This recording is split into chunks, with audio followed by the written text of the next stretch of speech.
Ya, halo Ibu Duta Kesuburan. Assalamualaikum dok. Waalaikumsalam. Ya Allah, kalau ngomong subur dia lagi ya. Saya oper ruang acaranya ke Maji. Oke siap. Langsung saya take over ya. Selamat malam. Assalamualaikum warahmatullahi wabarakatuh. Para ibu Jen yang terhormat. Perkenalkan, saya dengan Citra Ayu Mustika, biasa disapa @olevelove, mengelola akun Instagram yang isinya tips tentang ASI dan apa sutri, dan suka ngebahas tentang tips-tips promil juga, posisi yang menentukan prestasi. Jadi gini dok, aku minta izin dulu nih, kan bala-balanya dokter Yasin nih, para ibu Jen ini kan. Gini dok, ada 3 ibu-ibu yang saya takuti dok. 3 jenis ibu-ibu yang saya takuti. Pertama, ibu-ibu yang lagi promil ya. Yang kedua, ibu-ibu yang dietnya berhasil. Yang ketiga, ibu-ibu yang kekeh menyusui. Kenapa saya takut sama 3 ibu-ibu ini? Karena mereka itu punya jiwa pejuang yang sangat tinggi. Sedikit aja saya bikin kesalahan di sini, bisa digeruduk saya sama Ibu Jen. Nah, jadi saya minta tolong buat para Ibu Jen, kalau saya bikin salah tolong dimaafin ya. Prinsipnya live kita pada malam hari ini tentunya selain kita berharap mendapatkan ilmu, kita sharing. Saya yakin di sini udah banyak ibu Jen yang sebenarnya udah pinter, udah nonton live ini. Semua udah tahu gue jawabannya. Enggak apa-apa, tonton aja sampai akhir. Soalnya kenapa? Kita di akhir live ini bakal ada bagi-bagi logam mulia 0,05 gram dari We Love Official yang belinya di olevelove.gold. Kenapa dok? Itu ada follower yang nonton namanya ABK Auditi, ikutan dong, itu logam mulia tuh. Oh, nggak bisa. Itu jalur orang dalam beda dok, nggak bisa. Apa ya? Orang nggak boleh. Orang dalam. Nggak bisa. Ya. Ayo, jalur orang dalam. Ini khusus buat ibu-ibu yang lagi promil yang nonton live ya. Apa? Promil kembar nggak tahu. Oh, promil kembar ya. Wow. Dianya 2. Nah dulu dok, setahu saya ibu dokter Auditi itu begitu diajak promil langsung menghilang di Instagram yang saya tahu ya. Sekarang hilang lagi, jangan-jangan nih. Jangan hilang lagi, pura-pura nggak dengar, pura-pura sinyal hilang katanya. Oke. Teman-teman nih, sebelum aku mulai ya, Ibu Jen, ini akan aku bacakan dulu profil Dokter Yasin ya. Jadi kan hari ini kita akan membahas seputar mau hamil atau takut hamil, ya. Karena kan di sini tuh audiensnya kita anggap ada yang lagi kuat promil, tapi kan di sini ada audiens aku juga nih yang takut kebobolan. Ada juga audiens aku soalnya. Nah, jadi pada malam hari ini kita juga ada. Kenapa dok? Juga. Yang seneng kalau kebobolan juga ada. Bukan cuma yang takut kebobolan. Kayaknya dokter Yasin doang deh yang seneng kebobolan di sini. Oh, dokter Audi fix menghilang dia soalnya ya. Nah, jadi kita akan mempelajari metode perhitungan masa subur dan ovulasi ya bersama Dokter Yasin Yanuar MSPOG KVR MSC. Jadi beliau ini adalah seorang dokter spesialis kebidanan kandungan yang aktif melayani pasien di Bamed Skincare Meruya, Klinik Bamed Skincare, Rumah Sakit Pondok Indah. Dr. Yasin Muhammad mendapatkan gelar spesialisnya setelah menamatkan pendidikan di Universitas Indonesia Depok pada tahun 2008. Oh, dokter lulus saya baru mulai kuliah tuh dok. Beliau yang tergabung dalam IDI, Ikatan Dokter Indonesia, dan Perkumpulan Obstetri dan Ginekologi Indonesia atau POGI dapat memberikan layanan konsultasi seputar kebidanan kandungan kecuali di Instagram ya, tidak ada layanan konsultasi di Instagram, aku tegaskan ya teman. SPOG bukan SP. Iya maaf dok. Talks kali ini akan dimoderatori oleh saya Citra, atau kalian boleh panggil aku Maji ya Ibu Jen. Dan acara ini disponsori oleh We Love Official. Nah, teman-teman di sini siapa yang lagi promil ya? Promil itu yang lagi berusaha hamil atau lagi menjaga jarak kehamilan, itu promil lah ya. Jangan lupa download We Love Official. Soalnya kenapa? Ini wajib punya, jujur li. We Love adalah sebuah aplikasi yang membantu perempuan mendapatkan akses pelayanan kesehatan yang personalized, terintegrasi, dan aman. Saat ini, fitur utama dari We Love adalah pencatatan kalender menstruasi, penting banget yang lagi promil, yang bisa membantu ladies untuk mencatat siklus menstruasi, gejala yang dialami, prediksi ovulasi, prediksi masa subur, siklus menstruasi, untuk membantu dalam proses perjalanan menuju 2 garis. Kemudian We Love juga mengeluarkan fitur baru, yaitu pengingat obat. Fitur ini dapat membantu lady semuanya untuk dapat reminder obat, biar nggak ketinggalan minum obatnya. Ya, We Love mirip aplikasi yang tadi ada yang Ibu Jen sebutin ya, di itu, tapi We Love gratis ya, tidak berbayar ya, ini aplikasinya gratis tidak berbayar, dan juga fiturnya super lengkap ya. Jadi We Love ini pemain baru ibaratnya, tapi lebih advance ya. Biasanya anak baru ini lebih greget gitu. Aku sendiri pakai ya teman-teman. Sekarang aku statusnya menstruasi terlambat. Aduh, apakah aku harus tes pack? Jadi takut lihatnya. Teman-teman, jadi pakai We Love tuh enak banget karena semuanya sudah terprediksi dengan baik kalau kita rajin memasukkan data kita. Ayo download. Ayo download dulu, wajib ya. Yang lagi promil, download dulu We Love Official. Dok, kita mau langsung masuk nih. Kita mau ngebahas tentang infertilitas dan promil, karena tentunya masih banyak banget yang mau tanya seputar infertilitas, promil, pokoknya semuanya deh. Yang pertama nih, kita akan langsung masuk ke pertanyaan seputar infertilitas itu sendiri. Gimana caranya dok kita tahu ternyata kita tuh punya gejala infertilitas nih sebelum kita memutuskan ke dokter, gitu ya dok ya? Karena kan mungkin nggak semua orang punya akses ke dokter, tapi minimal kita tahu kok kayak ada yang salah nih sama diri kita nih. Jangan-jangan aku infertil. Nah, ciri-cirinya apa tuh dok? Ini penting sekali untuk diketahui. Menurut saya tidak pada pasangan yang baru menikah atau justru baru mau aja, tapi ini merupakan salah satu pengetahuan atau pemahaman yang menurut saya perlu dimiliki oleh setiap orang ya. Karena kesehatan reproduksi itu adalah bagian dari tubuh kita, baik laki-laki maupun perempuan ya kan. Kita kan belajar dari penyakit pada paru, asma, TBC, penyakit pada jantung, penyakit pada lambung, sakit mah gitu.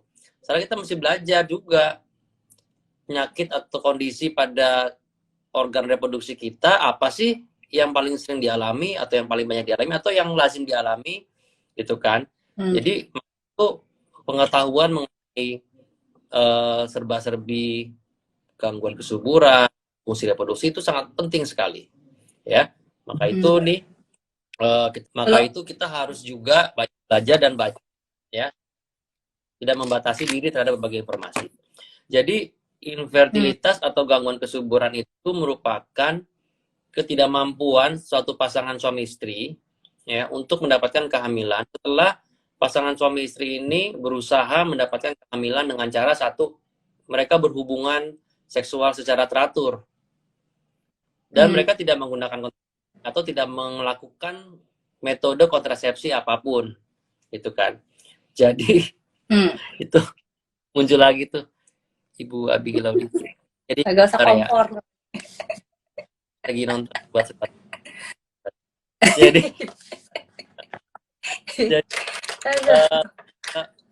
yang dipahami adalah hubungan seksual itu ada terus teraturnya bagaimana sih? Saya teratur dok sejak nikah saya 5 kali sehari. Hebat bener kayak wudhu ya 5 kali sehari. Oh iya.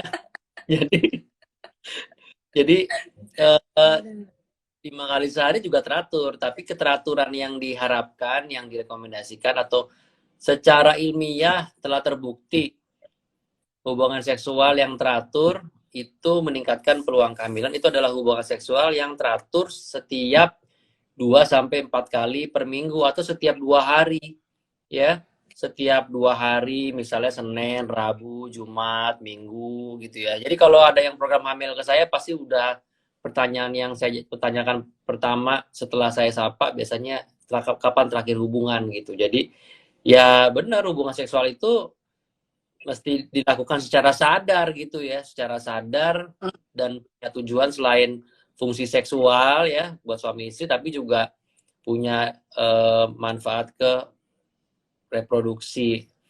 Kenapa sih nggak boleh terlalu sering atau terlalu jarang? Ya kan? Kalau seminggu sekali teratur juga dok. Oh iya bener teratur ya setiap seminggu sekali. Tapi kita tahu bahwa seorang perempuan itu kan akan mengalami ovulasi. Ovulasi itu adalah pelepasan sel telur yang matang. Itu terjadi di setiap bulan ya. Makanya ada We Love aplikasi yang coba mendeteksi kapan kira-kira seseorang mengalami ovulasi ya. Jadi ovulasi itu akan terjadi dan sel telur matang yang tadinya mengalami pematangan sekitar 10-14 hari dia akan dilepaskan. Lalu pada saat dia dilepaskan, dia hanya akan mampu bertahan sekitar 24 jam di saluran kandungan itu gitu ya, di saluran telur lah katakan. Dia hanya bertahan 24 jam. Jadi kalau hubungannya si sperma masuknya telat lewat 24 jam gitu, maka dia kehilangan window atau kehilangan kesempatan untuk membuahi gitu kan. Jadi gimana dok nebaknya orang hari aja langsung hilang peluangnya. Nah, maka itu kita bisa melakukan hubungan seksual yang teratur ya. Teratur itu kan ya, setiap 2-3 hari. Kenapa nggak tiap hari aja dok? Kan otomatis kalau tiap hari kapanpun terjadi ovulasi spermanya ada sehingga nggak terlambat. Nah, permasalahannya adalah sperma itu untuk dilepaskan ia butuh waktu sekitar 48 sampai 72 jam sampai matang.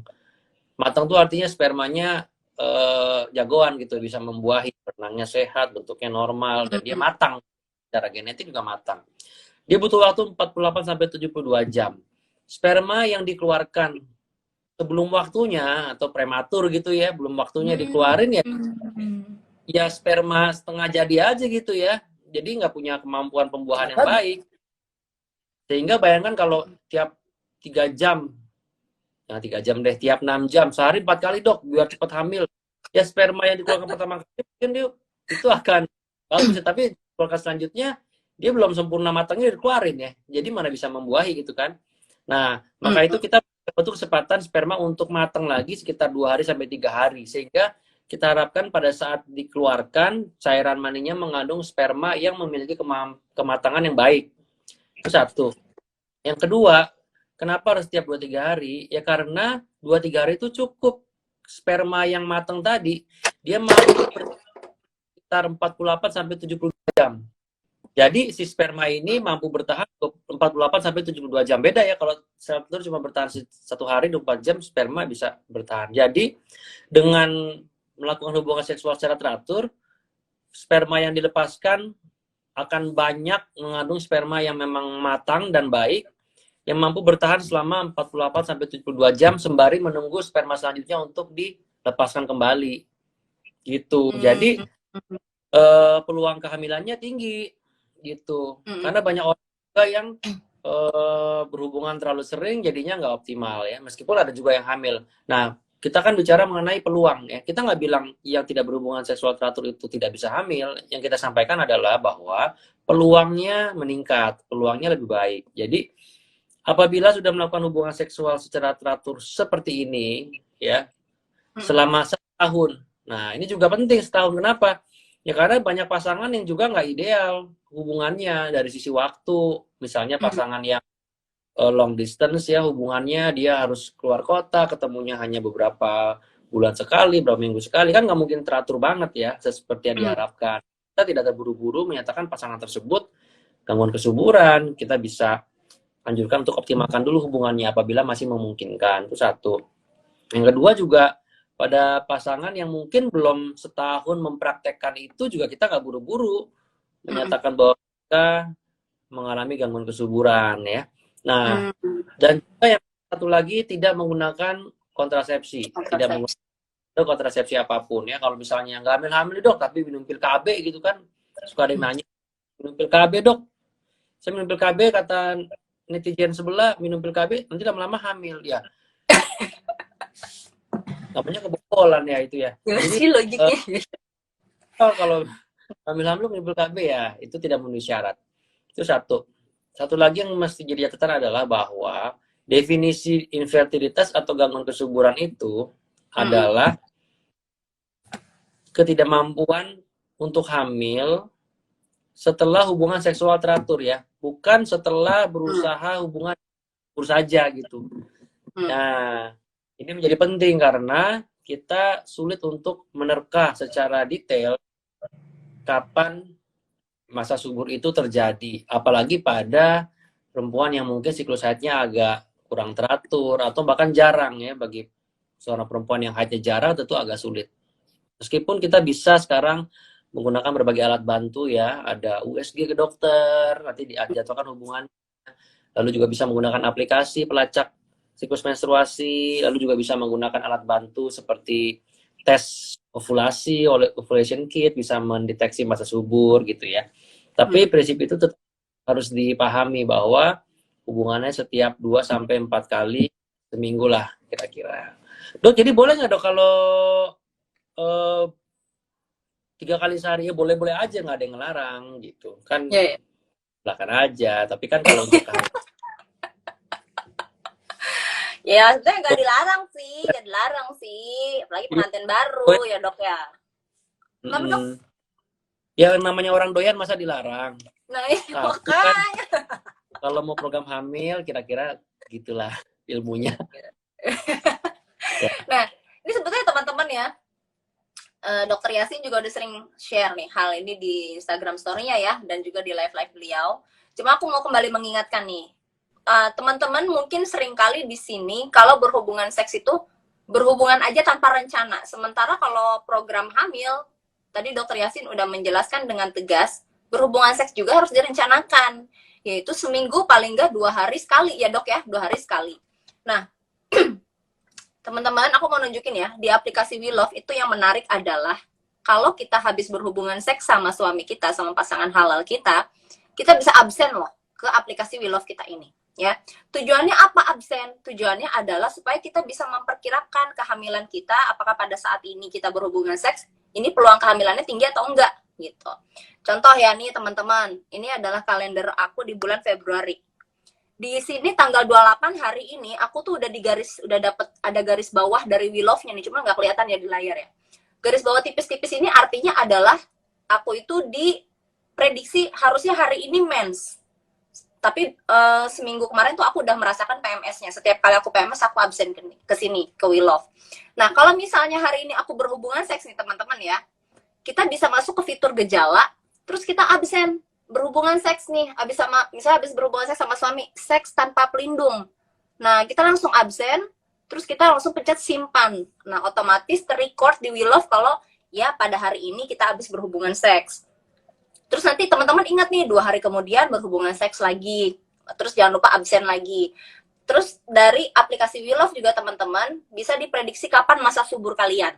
Ya, dengan terprediksi masa subur kalian kapan, kalian bisa menjadwalkan kapan waktu yang tepat untuk berhubungan seks dengan pasangan kalian, di mana itu adalah waktu yang berpeluang tinggi untuk hamil. Itu bagus banget buat teman-teman yang lagi pengen 2 garis, dan untuk teman-teman yang lagi pengen menunda kehamilan, berarti itu adalah waktu yang harus dihindari untuk berhubungan seks. Makanya aplikasi We Love kayak gini ngebantu banget nih teman-teman, karena record kesehatan reproduksi kita sebagai wanita tercatat di sini. Dan kalian saat konsultasi ke dokter tinggal serahin aplikasi kalian nih. Nih dok, ini riwayat saya menstruasi, ini riwayat saya berhubungan seks. Ya dok, obat-obatan dari dokter saya rajin minum. Karena di We Love ini, di aplikasi We Love, ada fitur pengingat minum obatnya. Soalnya banyak ya dok ya, ibu-ibu yang pasiennya Dokter Yasin, yang diresepkan obat-obatan tertentu untuk memancing kesuburan ya dok ya. Itu biasanya pasien dengan kondisi apa sih dok yang harus minum obat-obatan tertentu, dan biasanya tuh obat-obatannya apa sih dok?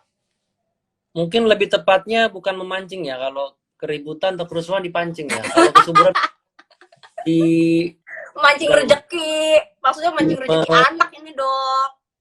Yang meningkatkan kesuburan gitu. Meningkatkan kesuburan. Ya. Iya. Tadi lupa tuh pertanyaannya.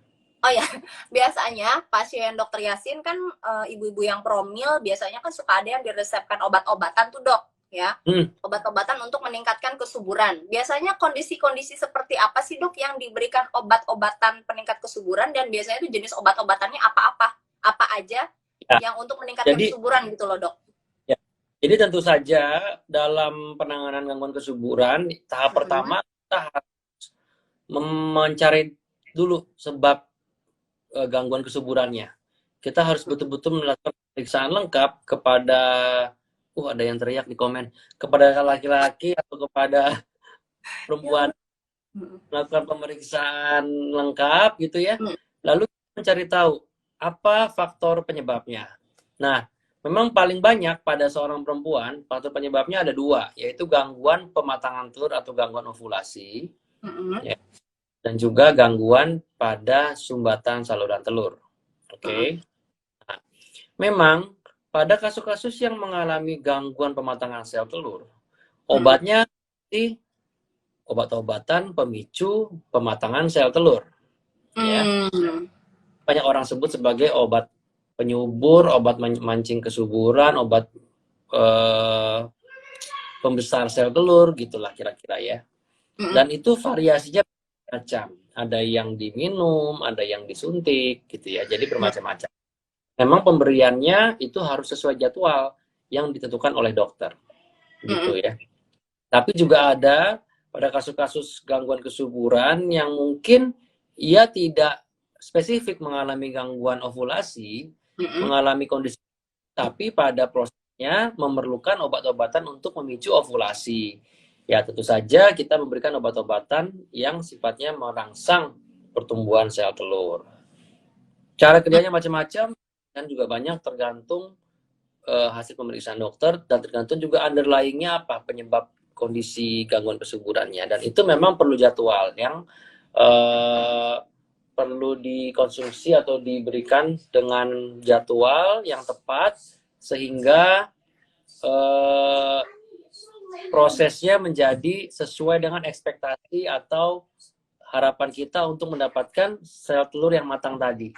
Nah, matang tadi nantinya biasanya akan kita jadwalkan juga untuk mengalami ovulasi, ya. Dan kita perlu memberikan obat misalnya pemicu ovulasi atau trigger ovulasi berupa obat suntik, karena itu juga ada jadwalnya. Biasanya dokter memberikan jadwal. Lalu nanti ada obat-obatan penunjang yang diperlukan setelah proses ovulasi terjadi, dan tentu saja itu juga perlu jadwal minum obat yang baik supaya nggak kelupaan dan program hamilnya optimal, kira-kira gitu. Jadi tentu saja ada yang membantu jadwal minum obat dan lain-lain, itu kita harapkan akan menunjang, membantu. Ya, betul banget. Teman-teman yang bilang We Love tidak ada di App Store, handphone aku iPhone ya teman-teman, bukan Huawei, bukan Asia Hidayah, ini iPhone, ada We Love-nya benda. Search-nya WILOV ya, baik di handphone Android ataupun di handphone iOS ya, iPhone itu ada We Love-nya ya. Ingat, kalau handphone bukan handphone Asia Hidayah mungkin nggak ada bun, tapi kalau Android atau iPhone iOS itu ada semua. Oke? Jadi selamat mendownload. Soalnya kalau misalnya kalian di sini para ibu Jen lagi pada promil dan diresepkan oleh obat-obatan nih oleh dokternya untuk menunjang program hamil kalian ya, untuk mengejar garis 2. Di We Love itu ada ya fitur pengingat obat. Jadi tolong banget teman-teman, aku strongly recommended selama kalian promil download aplikasi We Love ya, karena memang udah saatnya kalian punya record yang baik tentang kesehatan reproduksi kalian, dan kalian juga punya kedisiplinan yang tinggi dalam mengkonsumsi obat-obatan penyubur. Tujuannya adalah satu, supaya target kalian untuk segera memiliki keturunan itu insya Allah bisa tercapai gitu ya dok ya. Nah dok, ini ada pertanyaan nih dari Ibu Jen. Tadi pas aku baca, intinya persoalan menstruasi. Dok, saya itu mens bisa sampai 17 hari, katanya gitu. Apakah waktu haid itu sampai 17 hari di aplikasi We Love itu tidak normal? Apakah itu salah satu faktor sulit hamil dok, katanya? Ya, jadi seperti yang tadi kita sudah informasikan di awal, bahwa salah satu penyebab gangguan kesuburan paling banyak pada perempuan adalah adanya gangguan ovulasi atau gangguan pematangan telur. Bagaimana sih cara mudah, cara murah, dan cara sederhana untuk menilai apakah seorang perempuan itu mengalami ovulasi atau tidak? Yaitu dengan cara mencatat siklus haid. Karena haid yang teratur itu akan merefleksikan bahwa seorang perempuan memang menghasilkan sel telur yang matang setiap bulannya. Jadi dalam proses fase menstruasi ya, jadi seorang perempuan itu kan ada fase-fasenya ya. Pada saat itu dalam proses haid itu sudah mulai terjadi pematangan sel telur. Haidnya belum selesai, pematangan sel telur sudah mulai terjadi.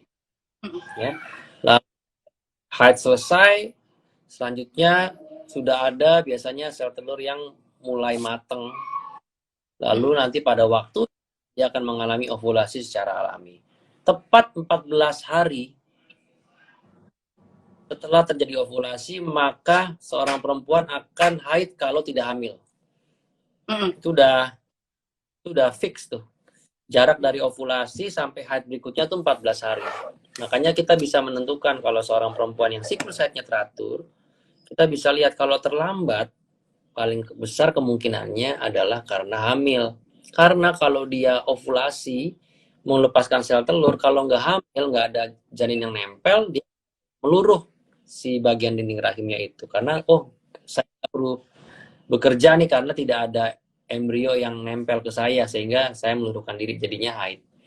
Jadi proses dari ovulasi sampai haid berikutnya itu tetap 14 hari. Yang menjadi lama, bisa bentar, bisa lama, atau bisa berubah-ubah itu adalah masa paruh pertama tadi, antara dia mulai pematangan sampai dia mengalami ovulasi. Itu tiap orang bisa beda-beda.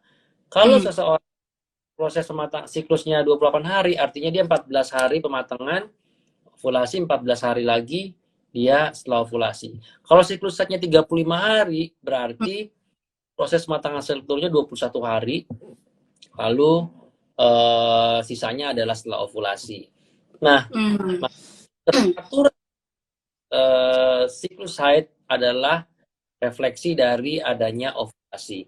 Kalau misalnya haidnya nggak teratur, maka kemungkinan ada gangguan pada proses pematangan sel telurnya. Bagaimana haid yang nggak teratur?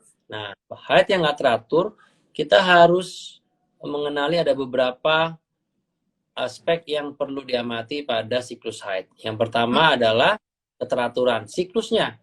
Datangnya tiap berapa hari? Dari hari pertama sampai ke hari pertama berikutnya itu setiap berapa hari? Yang normal adalah kisarannya antara setiap 21 sampai 35 hari. Setiap 3 sampai 5 minggu ya. Dan sekarang juga batasan terbaru bisa sampai 38 hari. Artinya tiap 38 hari itu haid begitu. Ya, kalau terapi tadi hitung dong kapan masa ovulasinya ya kan, hitungannya 14 hari. Ya kan, misalnya 3 bulan belakangan ini saya 35 hari, berarti kurangin 14 aja. Berarti hari ke-21. Itu dari hari pertama saya tuh kemungkinan besar ovulasi. Nah, tapi perempuan yang tidak teratur cenderung lebih lambat, lebih dari 35 sampai 38 hari, maka itu kita sebut sebagai salah satu gangguan haid. Haidnya jarang. Atau lebih cepat justru, belum 21 hari udah berdarah lagi ya. Hari pertama berdarah, baru 14 hari 2 minggu udah berdarah lagi. Nah, itu tidak normal. Yang kedua dari durasinya. Durasi haidnya itu biasanya antara 3 sampai 8 hari, dan juga ganti pembalutnya sekitar 2 sampai 4 kali per hari, dan tidak disertai dengan nyeri haid yang hebat. Jadi kita fokus kepada keteraturan. Kalau durasi haidnya 11 hari, tentu saja itu bukan suatu kriteria yang dikatakan normal. Apalagi kalau terjadinya, kadang-kadang flek-flek sedikit aja, cuma 2 hari, atau nggak haid. Nah, itu kita sebut sebagai abnormal uterine bleeding yang kemungkinan disebabkan oleh adanya gangguan ovulasi. Jadi gitu. Nah, pada kasus-kasus yang orang yang mengalami gangguan ovulasi, harusnya kan tiap bulan ada telur matang tuh. Sehingga ada orang-orang yang mengalami gangguan ovulasi tidak rutin menghasilkan sel telur yang matang. dan kemudian akan mengurangi peluangnya untuk mendapatkan kehamilan secara alami. Begitu kalau mana gangguan ovulasi atau gangguan haid bisa menyebabkan sulit hamil.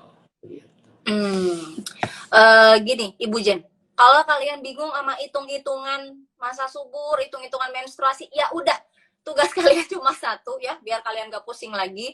Download aja aplikasi We Love ya, sekali lagi. Tugas kita sebagai user aplikasi We Love cuma satu. Setiap kali kita mens, pencet ya, di tanggal kita mens, absen. Kita tandain tuh tanggal kita menstruasi. Kalau kita nggak menstruasi, gak usah dimasukin apa-apa, tapi kita nanti bisa masukin ke gejala. Intinya kita itu belum mengalami menstruasi sama sekali. Nah, nanti goalsnya apa? Dengan kita rutin memasukkan data kita ke aplikasi We Love, secara otomatis We Love akan menghitung ya kapan masa subur kita, kapan mens kita selanjutnya, dan seterusnya, sehingga nanti teman-teman bisa merencanakan kehamilan melalui perhitungan yang udah otomatis keluar dari We Love. Jadi teman-teman yang lagi promil tidak perlu pusing lagi. Kayak contoh nih aku ya teman-teman, sekali lagi aku contohin. Sebetulnya hari ini, hari Senin tanggal 28, menurut perhitungan aplikasi We Love, harusnya aku mens ya. Tapi belum kunjung mens, ada apa, saya jadi khawatir apakah saya harus tes pack. Beneran. Jadi kepikiran nih, masalahnya jadi kepikiran nih dok. Gara-gara begitu saya buka aplikasi We Love, baru sadar saya, ya ampun, ternyata aku tuh hari ini harusnya mens, tapi ternyata nih, keluar tuh keterangannya menstruasi terlambat 1 hari. Waduh, feeling saya tidak enak kalau seperti ini. Sementara rahim saya masih saya gembok dengan IUD. Apakah gemboknya bobol? Kan pertanyaannya gitu. Kalau teman-teman yang lagi promil, menstruasi terlambat, senang pasti. Waduh, ada harapan kan, apakah jangan-jangan aku garis 2 nih saatnya tes pack atau konsultasi dokter, dan seterusnya. Ini ngebantu banget untuk kita mengambil keputusan kapan kita harus ke dokter, kapan kita harus konsultasi, kapan kita harus minum obat, dan lain-lain. Nah dok, ini kita akan langsung masuk ke pertanyaan Ibu Jen. Pertanyaannya gini dok, Bumil penderita penyakit jantung bawaan atau klep bocor, oh ini statusnya udah hamil ya dok, biasanya tindakan persalinannya seperti apa dok? Silakan dok. Oh, kita bicara mengenai persalinan pada seorang jantung bocor ya. Ya tentu saja itu tergantung kepada asesmen dari dokter jantungnya. Jadi pada ibu yang mengalami penyakit penyerta saat hamil, kita harus menangani lintas disiplin ya, bersama dengan jantung untuk menilai fungsi jantungnya. Yang pertama dinilai adalah apakah kondisi kehamilannya akan memperberat kondisi penyakit jantungnya. Itu dulu dinilai.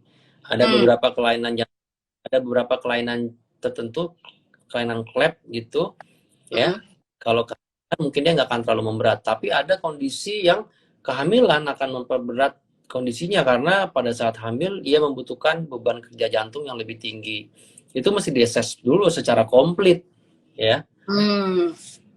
Kalau seumpamanya si kehamilan tersebut akan memberatkan penyakitnya, ya tentu saja mesti ekstra hati-hati ya persalinannya. Tidak boleh dari hamilnya aja udah hati-hati, apalagi persalinan. Tapi manakala misalnya stabil, sudah pernah dioperasi klepnya, lalu fungsinya bagus, kuat jantungnya, ibunya nggak mengalami komplikasi, tidak ada masalah dan lain, mungkin bisa dengan persalinan normal dengan setting khusus. Artinya apa? Kalau terjadi sesuatu harus segera disesar. Tentu saja salinannya pun juga harus di tempat yang sarana, tim dan prasarananya memadai. Satu, ya selalu siap. Ya, tim dokternya juga siap dalam 15 menit langsung operasi kalau tidak apa-apa. Atau bisa menyiapkan alat bantu yang bisa mempermudah tes persalinannya, misalnya seperti ekstraksi vakum atau forceps, sehingga ibunya tidak perlu mengeluarkan tenaga yang terlalu berat karena setengahnya dibantu oleh tarikan oleh dokter. Jadi tentu saja kondisinya sangat tergantung bagaimana kondisi awal pada saat si ibu hamil dengan penyakit tersebut, lalu bagaimana perjalanannya dan bagaimana nanti kondisi jelang persalinannya, dan juga kondisi bayi juga harus dipikirkan. Karena kita tidak mau si ibu mengalami suatu kondisi yang lebih berat lagi dengan kondisi yang sudah dialaminya. Kira-kira gitu. Ya, saya juga setuju dok sama prinsip. Sebetulnya saya percaya ya tidak ada objin yang namanya pro normal atau pro SC. Saya percaya semua tenaga kesehatan prinsipnya pro terhadap keselamatan ibu dan bayi ya dok ya. Jadi jangan Kalaupun jangan biasanya kalaupun pro biasanya promil ya dokter Objin ya. iya dok. Pro subur kalau itu. Bahkan istrinya sendiri Prosedur. dikomporin mulu. Ada ya dokter kayak gitu ya? Ada. Yang mana ya orangnya tuh? Nih dok, ada pertanyaan lagi nih dok. Dok, sorry, ini ya gini. Dok, 3 bulan pasca kuret karena death conceptus, terus berduka ya bunda. Kenapa siklus haid berantakan ya? Bisa program lagi kapan? Silakan dok. Ya, nah ini juga manakala ibu menyadari bahwa siklus haidnya berantakan atau polanya tidak sesuai dengan yang sebelumnya, biasanya teratur, sekarang kok dikatakan berantakan. Itu harus dicari sebabnya. Penyebab apa yang melatar belakangi kok sebentar. Alhamdulillah. Ya alhamdulillah. Penyebab apa yang melatar belakangi kok dulu lancar, sekarang tidak lancar. Itu perlu ditelusuri. Yang pertama, paling sering gaya hidup. Ya, kita tahu bahwa keteraturan itu berkait sama gaya hidup. Misalnya satu, obesitas. Ya, ini yang paling sering nih. Apakah ada pertambahan berat badan secara cepat dalam waktu singkat atau tidak harus singkat ya, artinya ada penambahan berat badan. Atau sebaliknya, ada penurunan berat badan yang drastis dalam waktu yang cepat gitu kan. Kedua, bagaimana dengan pola makan sehari-hari, ya kan? Cenderung mengarah kepada obesitas, lalu berkaitan dengan penyakit-penyakit metabolik, misalnya hiperkolesterol juga begitu ya. Itu saudara-saudaraan itu semua. Lalu bagaimana gaya hidupnya, aktivitas fisiknya? Apakah cenderung mager, ya? Mager itu sindir nih. Ya. Mager tuh malas gerak, sedentary lifestyle. Jadi dia hanya duduk-duduk saja, tidak bergerak. Tanpa terasa baru nyadar belakangan kayaknya haidnya nggak teratur ya. Dan itu seringkali disadari. Misalnya banyak yang mengeluh kok sejak nikah saya haidnya jadi nggak teratur gitu. Lalu dan biasanya langsung ketemu melalui proses ngobrol dan diskusi aja udah bisa dan itu sekali itu satu. Lalu kita mesti dicari tahu penyebabnya. Apakah ada gangguan hormonal yang menyebabkan dulu tidak ada, sekarang jadi ada? Kan bisa aja kan, tadinya ibunya nggak mengalami apa. Itu juga mesti dicari tahu penyebabnya. Maka itu jangan pernah anggap remeh segala macam keluhan haid yang disebut berantakan atau haidnya jarang atau gangguan haid itu jangan dianggap remeh karena itu bisa refleksi dari kesehatan gitu ya. Jadi kalau saya mau himbau juga nih buat bapak nonton nggak ya, kalau ibunya istrinya itu pada nggak haid tuh jangan pada girang banget gitulah ya, itu tanda istri perlu diobati, dibawa ke dokter gitu ya. Suami saya begitu. Kalau nggak paham suami, wah istri nggak haid nih, nah, gitu kan, nih gue nggak puasa nih, lebaran terus gitu kan ya, padahal perlu penanganan gitu kan, perlu penanganan, perlu dibawa gitu. Jadi itu bisa ditemui dan ditangani apabila ditemukan. Atau ada juga faktor usia ya, kadang juga faktor usia. Faktor usia itu berhubungan dengan cadangan telur ya. Banyak orang yang merasa kok haidnya nggak seperti dulu ya, sekarang itu seringkali mengalami gangguan, tidak seperti beberapa tahun yang lalu gitu. Nah, mungkin usia juga menjadi faktor penting di mana cadangan telur mulai menurun. Pada saat cadangan telur mulai menurun, maka kualitas sel telur yang dihasilkan serta jumlah hormon yang dihasilkan itu tidak sebaik sebelumnya, sehingga siklus haidnya juga menjadi terganggu ya. Jadi juga bisa dicari ke arah sana. Atau juga bisa berkaitan sama penyakit-penyakit yang tertentu yang mungkin nggak ada hubungannya sama reproduksi ya. Misalnya gini, kita sering kali dapatkan informasi ibunya itu punya penyakit mungkin autoimun atau penyakit lain yang sehingga berantakan gitu. Jadi dia jalan bersamaan gitu ya. Jadi hal-hal seperti ini perlu diwaspadai gitu. Oke, oke. Ini menarik banget ya dok ya. Soalnya tadi dokter sempat singgung juga masalah lifestyle. Ini kalau boleh saya sharing lagi ya dok, kembali mengingatkan supaya para pasutri di sini kita promil. Memang kita itu ada obat-obatan dokter yang harus rutin diminum ya teman-teman ya. Tapi obat-obatan itu nggak akan bekerja maksimal kalau tubuh kitanya juga nggak fit gitu. Karena kan di sini goalsnya kan bukan cuma sekedar hamil ya dok ya. Goalsnya adalah hamil dalam kondisi sehat, janinnya sehat, insya Allah terlahir sempurna dan ibunya pun prima gitu ya, melahirkannya juga dalam kondisi sehat, semua selamat. Mungkin buat teman-teman yang belum tahu nih, sebetulnya Kemenkes itu punya program di puskesmas ya. Sebetulnya para pasutri yang mau menikah disarankan datang dulu ke ahli gizi di puskesmas. Ada yang namanya program konsultasi gizi Catin, calon pengantin. Kenapa program itu ada dari Kemenkes, diturunkan melalui Posyandu sebagai satkernya gitu kan untuk menjalankan program ini, supaya para calon pengantin yang masih unyu-unyu itu, kan mereka akan menikah, akan bereproduksi punya keturunan. Disiapkan dulu nih sama ahli gizi kecukupan gizi dari calon suami istri ini karena mereka akan memiliki keturunan. Jadi calon suaminya badannya dibikin fit ya dengan meal plan tertentu, istrinya juga dibikin fit dengan meal plan tertentu gitu. Harapannya gizinya terpenuhi, nutrisinya terpenuhi sehingga nanti yang pihak suami bisa menghasilkan sperma terbaik, pihak istri sebagai rumah dari spermanya juga bisa mengandung janin yang sehat.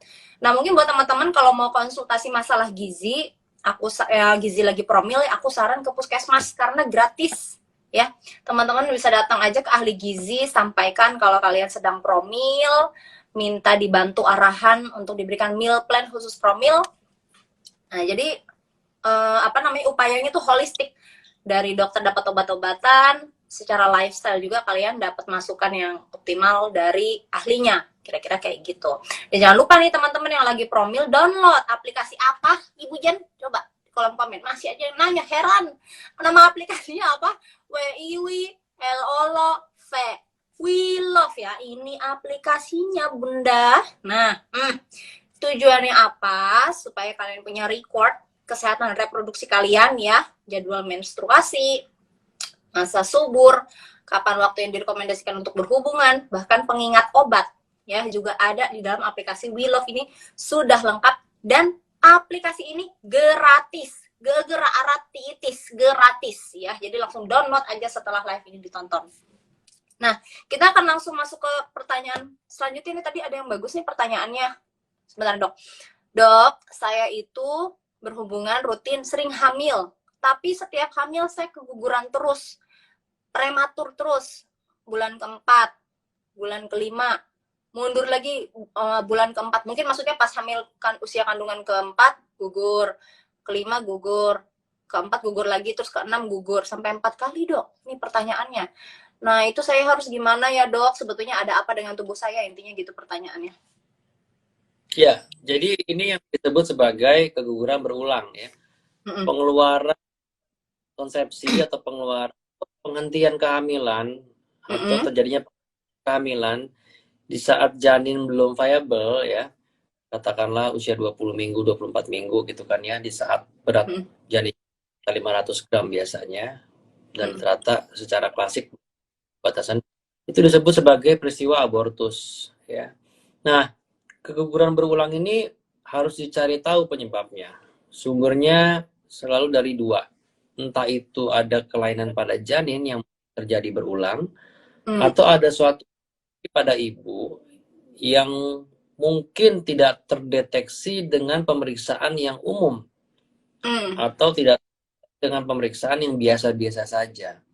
Maka itu kita perlu menelusuri, ada banyak aspek yang dapat mempengaruhi atau menjadi sumber penyebab dari keguguran berulang ini. Ada banyak. Tapi juga perlu diketahui bahwa juga yang sifatnya unknown, tidak diketahui. Karena kita bicara sih yang perlu dipastikan. Yang pertama, ada tidak kelainan genetik pada si janin yang terjadi secara berulang, yang mungkin itu berasal dari bapak ibunya. Jadi bapak ibunya punya satu kelainan genetik yang diturunkan kepada janinnya, sehingga janinnya mengalami kelainan, lalu dia akan mengalami keguguran. Satu dari masalah genetik. Jadi kita perlu lihat genetik dari bapak ibunya. Kita bisa lakukan pemeriksaan kromosom. Yang kedua juga ada aspek metabolik. Ada penyakit-penyakit metabolik yang dialami oleh ibu yang berhubungan dengan terjadinya keguguran berulang. Ada juga latar belakang hormonal. Ada gangguan hormonal yang sangat berhubungan dengan kondisi keguguran berulang. Juga ada faktor anatomi. Jangan-jangan di rahim ibunya ada suatu kondisi di mana saat ia tumbuh umur sekian, rahimnya mengalami suatu kelainan yang nggak bisa mensupport sehingga dia mengalami keguguran. Aspek anatomi. Lalu juga bisa ada aspek gangguan hematologi atau gangguan komponen darah. Biasanya mungkin ada gangguan pembekuan. Juga ada gangguan imunologi, misalnya autoimun. Ya, jadi banyak sekali yang perlu dievaluasi secara seksama dan cermat, ya, tenang gitu ya, sehingga kita dapat setidaknya menemukan, meskipun juga angkanya cukup besar ya, 50% lebih itu memang tidak diketahui. Kalau misalnya tidak diketahui, berarti kita adalah bagaimana melakukan langkah program hamil, mengoptimalkan supaya si ibu menghasilkan bibit yang baik, suami menghasilkan bibit yang baik, lalu proses apa yang bisa kita berikan agar selama hamil tidak terjadi keguguran lagi. Dan itu perlu penanganan khusus, kira-kira begitu. Ya jujur li sebetulnya prosesnya panjang ya dok, jadi butuh kesabaran, kerjasama yang baik, dan kepercayaan antara pasien dengan dokter yang menangani ya dok ya. Jadi tetap prinsipnya harus mau menjalani rangkaian tes untuk mengetahui penyebab utamanya apa. Dengan diketahui penyebab utamanya apa, nanti penanganannya juga akan lebih tepat gitu ya dok ya. Nah dok, ini satu pertanyaan lagi dok dari Citra. Dengar-dengar nih dok, baru-baru ini viral di sosial media, dokter lagi yang sharing dok, bahwasannya pria kalau udah pernah kena COVID itu kualitas spermanya menurun dok. Waduh, mungkin dokter bisa menjelaskan nih, karena ini meresahkan ibu-ibu yang lagi promil, apalagi di era Omikron ini, hacim dikit aja langsung ketularan nih semua. Aduh, jangan sampai para suami yang lagi promil gara-gara kena COVID langsung letoy apa gimana gitu dok. Coba dijelaskan dok, silakan dok. Jadi memang kita masih mengamati dampak apa yang dialami seseorang ke berbagai organ di tubuh yang mengalami COVID gitu ya, termasuk dampaknya kepada organ reproduksi perempuan maupun laki-laki. Nah sekarang ditanyakan dari laki-laki, memang ada laporan yang menunjukkan bahwa pasca seseorang mengalami COVID-19 maka ada penurunan kualitas spermanya dan gangguan. Dan lagi kita juga mengamati, ada penelitian mengamati si virus ada nggak sih di testisnya gitu misalnya kata. Ya, jadi prinsipnya adalah memang ada data tersebut bahwa si COVID-19 ini berpotensi mengganggu kualitas sperma pada dalam beberapa setelah kena ya, tapi itu efeknya temporal ya, jadi tidak permanen gitu. Mudah-mudahan tidak permanen ya, karena kan dia juga terus berjalan, tapi efeknya temporal gitu. Dan hanya saat ini ya hanya kita lihat pasca COVID-nya aja ya. Nah, kan sperma ini kan siklus produksinya itu 3 bulan. Jadi kita bisa bandingkan kalau spermanya kurang baik, kita bisa ulang 3 bulan kemudian setelah ya. Jadi apakah ada perubahan? Jadi jangan khawatir. Ya maka itu dia menguatkan kita untuk vaksin, ya nggak sih? Jangan sampai sakit. Benar. Ya kan? Benar. Gitu. Jadi memang selain dok, dan sih nggak ada sesuatu yang serius ya. Gitu. Tetap ya para ibu Jen dan papa Jen, kalau promil pastikan satu sudah vaksin, bener nggak dok? Vaksin itu nggak mempengaruhi kesuksesan promil kan, Dok? Iya, justru yang nggak vaksin jadi sakit malah jadi promilnya terhambat, tertunda. Ya udah banyak kan tunda promilnya. Dan sekarang mungkin spermanya ternyata menurun setelah COVID, katakanlah seperti itu kan. Berarti dia harus menunda lagi untuk mencapai suatu kondisi optimal kan. Jadi ya itu sangat penting. Makanya kita tidak pernah menganjurkan untuk menunda vaksinasi bagi yang mau promil atau menunda promil bagi yang mau vaksinasi. Semuanya berjalan aja gitu.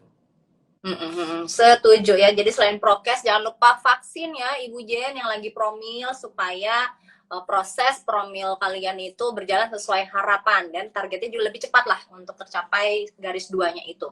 Dan terakhir nih Dok, sebelum kita closing, silakan dokter membuat closing statement buat para Ibu Jen yang nonton live kita pada malam hari ini, Dok. Ya, yang pertama saya selalu mengimbau kita semua untuk jangan lelah atau jangan segan-segan untuk mencari ilmu ya, dan menambah pengetahuan mengenai kesehatan reproduksi kita sebagai suami istri. Dan dengan ilmu tersebut tentu saja akan menghindarkan Bapak Ibu semua dari berbagai kondisi yang sebenarnya bisa ditangani lebih cepat apabila ditemukan lebih cepat gitu. Dan bagi yang mau promil, tetap semangat ya. Lakukanlah berbagai langkah yang memang telah terbukti kebenarannya secara ilmiah. Promil itu nggak bisa katanya-katanya, bisa testimoni, nggak bisa coba-coba ya. Karena setiap langkah yang kamu lakukan itu akan balik lagi ke diri kamu sendiri ya. Lelahnya, energinya yang terbuang, finansial yang terbuang sia-sia, tenaga, pikiran, emosi, waktu, semua terkuras. Jangan sampai itu semua terbuang begitu saja karena kita tidak memiliki ilmu yang cukup baik dan bisa menjalani sesuatu yang memang terbukti bermanfaat. Jadi semoga kita semua terhindar dari hal-hal tersebut dan jangan lupa juga persiapkan diri sebagai ibu ya yang mau hamil dengan kondisi yang sehat dan juga sebagai orang tua yang juga harus sehat karena akan ada anak yang mau diurus sampai gede. Kira-kira gitu. Semoga bermanfaat. Saya mohon maaf kalau ada kekurangan dan kesalahan dalam penyampaian. Salam garis 2. Oke. Kita doain semua yang nonton live atau siapapun yang lagi promil, kita doakan semoga segera garis 2. Amin, amin, amin. Subur. Rahimnya disuburkan, spermanya dibikin jos sama yang maha kuasa, sehingga promilnya disegerakan garis 2, semua sehat, selamat, sempurna. Amin. Thank you ya Dok buat kesempatan live pada malam hari ini. Saya juga dengan Citra Ayu Muska pamit undur diri dan mohon maaf untuk segala kekurangan. Sampai ketemu di live selanjutnya bersama We Love Official. Sampai ketemu lagi. Selamat malam. Assalamualaikum warahmatullahi wabarakatuh. Thank you ya Dok.